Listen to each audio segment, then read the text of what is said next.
So welcome back. This is our part 2 of our summer delights, which is just something crazy that we cooked up because we are spending a summer of rest and enjoyment and just rediscovering the things that we really love.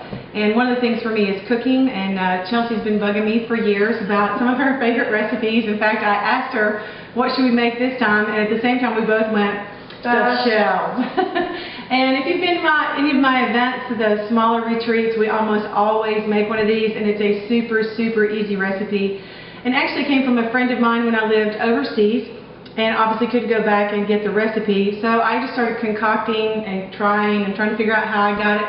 And this is a super easy recipe. However, there are some deal breakers, so I'm going to go through the ingredients and tell you what you can and cannot use. You're going to start with jumbo shells. Don't buy the cheap kind because they will break. This is raw stuffed, what am I trying to say? What is this? Ground turkey. Now, you can mess around. He made his with sausage, but it made it too greasy for me. And so I started messing around with different kinds of meats to see what they would do. And ground turkey is naturally lower in fat. And honestly, nobody even knows that it's ground turkey. They just know that it has this really nice, rich meat filling. And then I have sweet basil, and I have garlic powder, mozzarella cheese that you can either buy shredded or you can shred it yourself.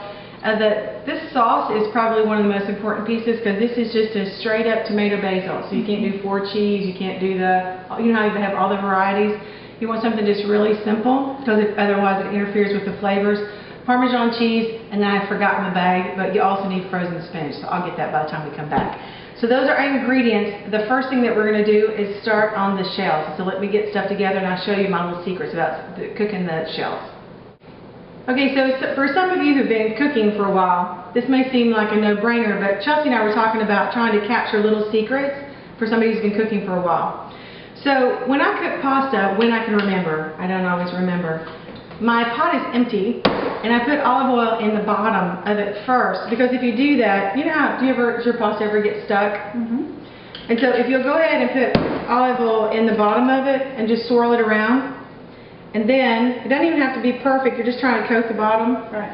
Then throw your water in, and then we're going to put this on, obviously we're going to put this on the stove.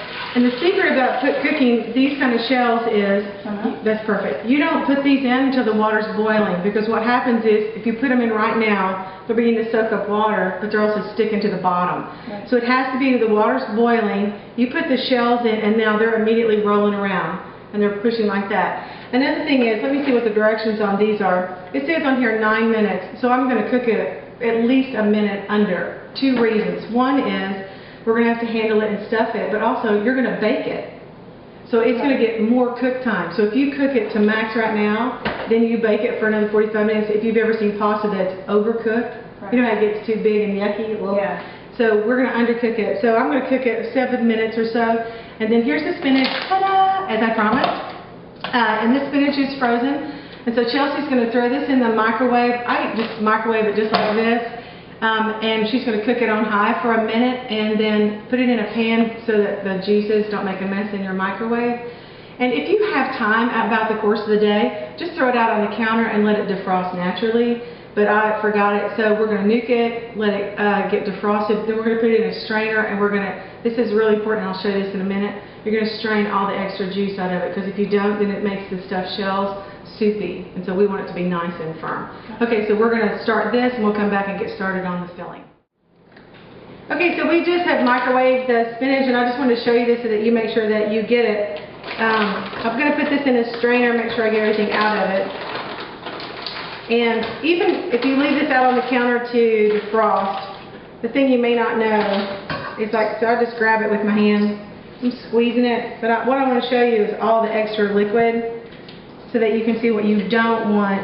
Now some dishes it may not be an issue for you, but this particular issue, it does. So see how I've got it firm? And I've got it all squished up in a ball, and then I want you to see all the liquid. Do you see how much liquid that is? Mm-hmm. And so you're trying to get all that out. Right. Okay? So you can go ahead and dump this in the bowl over there, Chelsea. And bring a bowl back over here if you don't mind. I'm going to wash my hand real quick, and Chelsea's going to put that in a bowl.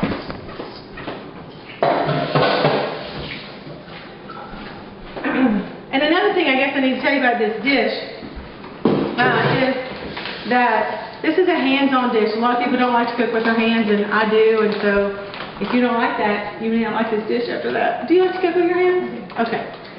So, there's no magic formula to this. You can go ahead and be opening that up. I bought 8 cups, but this is the problem with this dish, Chelsea, is that I kind of change it, ingredient amounts, and so we're going to try to refine that today. Okay, so you keep good count. So she's putting in, go ahead and start with 4 cups. And this is just the sausage. Now, Chelsea asked me a really good question about cooking this first. And you don't cook it because if you did, it would be tough. So you can't do that. So I'm just going to go ahead and dump the sausage. And this is 1 pound of, that's not sausage. Not sausage, ground turkey. And it's just raw. You're going to put it in just like that. And there's 2 things about the spices. It's really important. And have you ever seen these kind of things where it says Italian seasonings? Mm-hmm. Okay, this is sweet basil. It's not Italian seasoning. Got it. And if you use Italian seasonings, it's going to ruin it. I don't know what it is. It has too many flavors in it, and you just want only the sweet basil. So you can buy it in the smaller container, obviously. This is the most important ingredient of the whole dish. I don't know what it is. There's something about the way it mixes with all the flavors. Okay. So, I'm going to get you a cup, and you can do, we'll start with at least a cup of Parmesan cheese. And then I'm going to try to get some measuring spoons, and we'll try to measure out these. Good luck. Okay, so like I'm totally cracking myself up because this is literally one of those dishes where I throw it in, and then I look at the color. So while we were off camera, I'm trying to pour it into my hand, and then I'm putting it into the stuff. So here's what we figured out. The sweet basil, we think is 1/8 of a cup, and it sounds like a lot. Did that sound like a lot to you? It looks like a lot. But when because you can see it on the top, but when we start mixing it all together, we still may add some more because it's just so important to the flavor. And then we added 1 tablespoon of garlic powder, and please be so careful. I never ever cook with garlic salt. So it's garlic powder. And if you use ground, like crushed garlic, you know, you change your ingredients. And then Chelsea's going to start with 1 cup of Parmesan cheese, and then I'm going to start mixing this together, and I'm going to tell you if I think we need, if we need to add some more. And I have put the shells in the boiling water, and I just was telling Chelsea, and I'll tell you too, make sure that when you put shells in the boiling water that you just put a couple in at a time so that they don't break and crack. And then you're trying to keep them from busting before you even get started. So let me see. Now what we're doing is we're mixing all this up together, and it's important, like if you can see this, it feels like the cheese is wanting to separate from the turkey and the spinach, so you're just kind of pulling it together in your hands to mix it. You're trying to get the whole mixture put together. So I can tell already that we need just a little bit more, we're going to put like another maybe 2 tablespoons of basil, if you'll get that. And then I think we may put just a little bit more, maybe a ½ cup more of Parmesan cheese. So I think that puts us at what? A cup and a half of Parmesan? Yeah. And 2 more tablespoons? Yeah. I know that sounds like a lot, but there's just something about the way this dish works. And also, obviously, if you're using, by chance, you have the luxury of using sweet basil, that's going to totally change your ingredients, because sweet basil that's fresh is going to be so much more potent than dried basil. Okay, so this is coming to a pretty good consistency. You can see how I can like clump it up and it sort of stays together. Go ahead and dump that in there. Another thing that's really interesting too is I chose the finely shredded mozzarella cheese. And so if you get the bigger shredded, that's a little different than if you shred it yourself. You know, every time you change the ingredients slightly, it makes a difference in your recipe. But this makes it blend a little bit faster. Okay, so what we're going to do now is I've got this all pulled together, and we're going to get the shells out of the water and let those cool for just a minute. And as soon as we take those shells out, we're going to rinse them slightly, and then I'm going to spray them with that Pam oil, you know, whatever you call it, the Pam spray, so that the shells don't dry out before we're ready to use it. Okay? So I'm going to finish mixing this up, get the shells, and we'll be right back for the next step. Okay, Jana's working on draining the shells and getting that ready, and she has decided that for 1 pound of turkey, we actually need 6 cups of mozzarella cheese. So I'm just going to add a couple more cups of mozzarella cheese and work that in. And it was really good to be able to get my hands in this so that I can get an idea of the texture. Okay, so we're going to try to recap this recipe that I'm going, as Chelsea's good for me, so we did a cup and a half of Parmesan, keep me straight here. Okay. We ended up with a total of 6 cups of mozzarella cheese, is that right? That's right. And then we started with a pound of ground turkey, and I did a tablespoon of garlic, and if you like garlicky things you could add a bit more, but at least a tablespoon. And then we sorted out, we did a heaping 1/8 cup of sweet basil, not Italian seasoning, just sweet basil. And then also 1 pack of frozen spinach. And so let me give you 2 caveats about this. I just thought about this earlier. A friend of mine hates spinach, which was crazy, because the spinach is what keeps it moist. Right. So you can take the spinach out, and I have done that and just make it all meat and cheese. And then I have several friends who are vegetarians. So what I did in that case is just take the ground turkey out and add a little more Parmesan, 2 eggs, maybe some cottage cheese if you have it, and you're good. You can even go so far as to add crab or, some stuff like that. There's lots of ways that you can vary it, but here's my favorite way to do it. So what we're going to do now is we're going to stuff the shells, and I want to just give you an idea about what this feels like. I'm just going to grab a handful, and this really you can go by this depending on how much you have, how many people you're trying to serve. And this is about the way Chelsea asked me if I was going to measure these out. And it's like how when you make cookies, you kind of get the feel for what it feels like and what the portion is. But this is what it should look like when it's done. And so it's not too close and it's not busting over. I'm going to let Heather get us all set up here. And then I'm going to, one other little secret. Can you open one of these up before you get your hands dirty? Remember that you're not trying to get a fancy sauce. Just pour just a little down here on the bottom. Same thing with your, no, it's great. Just so that you can see. Same thing here. If you're trying to put the shell on here, you have to have something so it doesn't stick on the bottom. Okay. Some of this stuff I'm telling you just because I've done it the wrong way, right? Sometimes the best cooking is what you've learned from your mistakes. Actually, that's probably true of life. So one of the things I was also going to tell you about is I've had so much fun this summer having to rediscover play. And as I've been talking to different people and I ask people what do they do for fun, that's perfect. Also, let me correct her here. You don't have to pack it down, because if you pack it down, it makes it a little bit firmer than what you want. That was great. But just kind of put it in there and just not packed in there because it makes the meat too condensed. Like little tiny meatloaves, and you don't want it to actually feel like that. So play. And I was really startled by how much I don't know what I like to do for play. And I just wanted to throw that out there, let you think about that, is sincerely, can you name 2 or 3 things, not what your kids like to do, not what your husband likes to do, not what your parents like to do, not what you're supposed to do, but what you do that really you go, I could do this forever. Oh, I have so much time. The idea and definition of play is something that you do purely for enjoyment, not what it produces. If it produces something, great, but you do it for the enjoyment of it.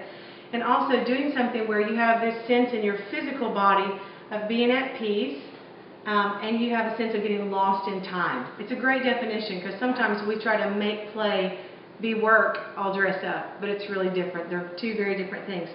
All right, so that's my little snippet for thought while we're cooking. And we're going to pop off here, finish stuffing these, and we'll tell you the next step. Okay, so we're about ready to wrap this up, this little stuffed shell recipe. This is going to be so delicious.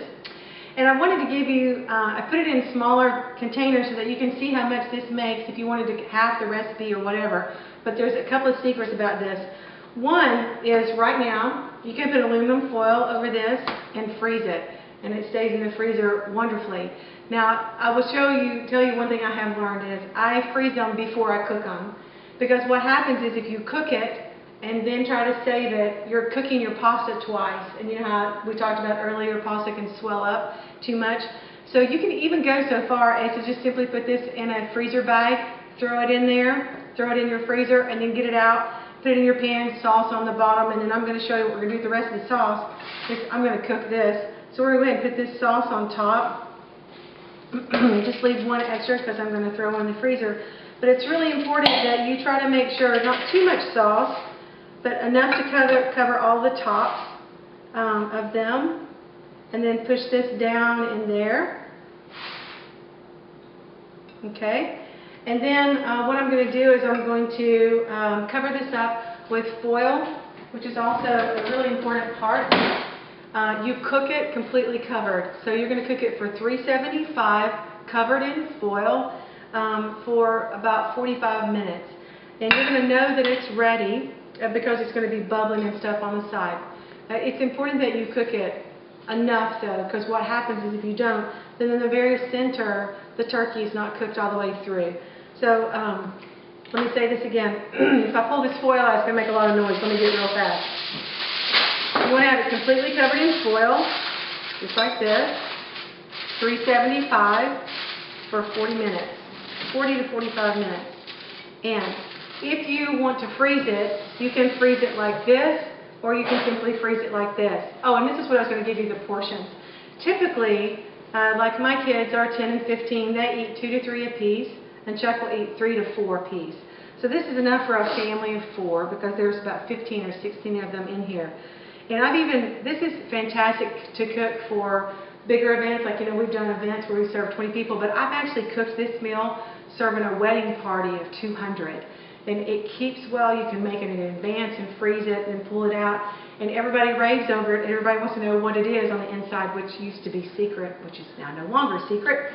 But it's just a really yummy thing. It's good for you, and it's very filling. So do you have any questions or thoughts about anything? Have I forgotten anything? When freezing, do you have to take any measures to prevent them from freezing together? Usually, like in this right here, it seems like when they thaw out, you know what I mean, when you bring them out of the freezer, because I literally have thrown them in a freezer bag. I really have, just like this. Okay. So you can freeze them out in a dish, but it takes up too much space. You can throw them in your freezer bag, set them out on the counter and let them defrost a little bit. If I've been in a hurry, I've just thrown them in a pan and cooked them frozen, and then you're going to increase your cooking time by 15 minutes. Okay. So the main thing is just keep a watch on it so that your shells don't get too fat and flabby. And let me see if there's anything else. Just for fun, I usually serve this with a carrot side dish. I do cooked sauteed cinnamon carrots, and I do an almond green bean. And I serve it with bread, and then you're good to go. I'm hungry. I'm hungry. So thanks for being with us. Who knows what we're going to make next time. I hope this is fun for you because we've had a blast doing it. So see you later.